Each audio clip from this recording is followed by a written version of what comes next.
children, it has been established, have lower number of receptors. That is, the ACE receptors is much lower in children where the virus attaches.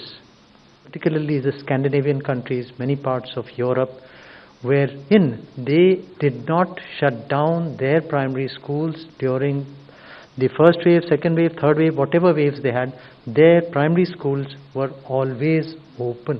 Hello dear students, friends, welcome. இந்த வீடியோவில் நீங்கள் பார்க்குறது இந்திய medical கவுன்சிலுடைய தலைவருடைய பேட்டிய வீடியோவில் பார்க்குறீங்க. India முழுமைக்கும் corona காரணமாக பள்ளிகள் இன்னும் கல்லூரிகள் திறக்கப்படவே இல்லை. ஒருவேளை கொரோனா குறைந்து வருவதால் பள்ளிகளை திறக்கும் போது மேல்நிலை பள்ளிகளை திறப்பதை விட ஆரம்ப பள்ளிகளை முதலில் திறக்க வேண்டும் என்று இந்திய மெடிக்கல் கவுன்சிலுடைய தலைவர் இப்போ பேட்டி கொடுத்துருக்காங்க. காரணத்தை வந்து சொல்லியிருக்காங்க. கொரோனாவுடைய தொற்று சிறியவர்களை விட பெரியவர்களுக்கு தான் அதிக பாதிப்பை ஏற்படுத்தும். ஒருவேளை சிறியவர்களுக்கு நோய் தொற்று ஏற்பட்டாலும் அதிலிருந்து அவங்க மீள்வது மிக மிக எளிது. அவங்க ரொம்ப சீக்கிரமாக ரெக்கவர் ஆயிடுவாங்க. இதனால் ஐரோப்பாவில் பல நாடுகள் கொரோனாவின் முதல் அலை, இரண்டாம் அலை, மூன்றாம் அலையின் போது எந்த ஒரு துவக்க பள்ளியும் மூடவே இல்லை.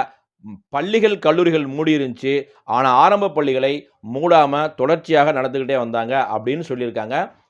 இதனால் இந்தியாவில் இது சாத்தியமா அப்படின்னு நம்ம பார்க்கும்போது இன்னும் பல மேல்நிலை பள்ளிகள் கல்லூரிகள் திறக்கப்படவே இல்லை.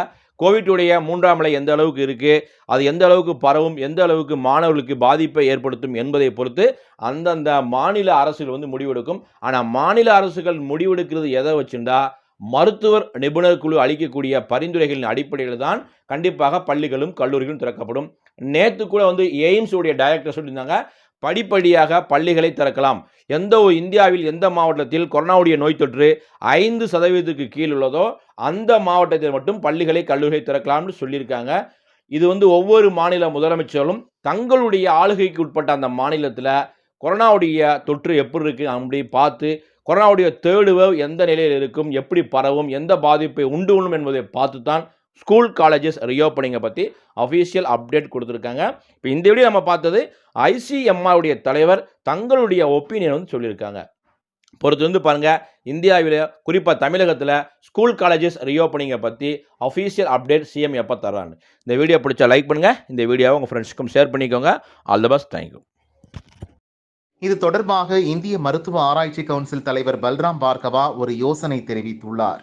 குழந்தைகளை கோவிட் தொற்றுவதற்கான வாய்ப்புகள் குறைவுதான். அப்படியே தாக்கினாலும் கூட பெரியவர்களை விட குழந்தைகள் மிக விரைவில் மீண்டு விடுவார்கள். பெரியவர்களைப் போலவே குழந்தைகள் உடலிலும் நோய் எதிர்ப்பு சக்தி உருவாகிறது என்பதும் தெரிய வந்துள்ளது. இதையெல்லாம் கருத்தில் கொண்டுதான் வட ஐரோப்பாவின் சில நாடுகள் கோவிட் பரவ தொடங்கியதிலிருந்து இதுவரை தொடக்க பள்ளிகளுக்கு விடுமுறை விடவே இல்லை. எனவே மேல்நிலை பள்ளிகளை திறப்பதை விட முதலில் தொடக்க பள்ளிகளை திறப்பது புத்திசாலித்தனமான முடிவாக இருக்கும் என பார்கவா கூறினார்.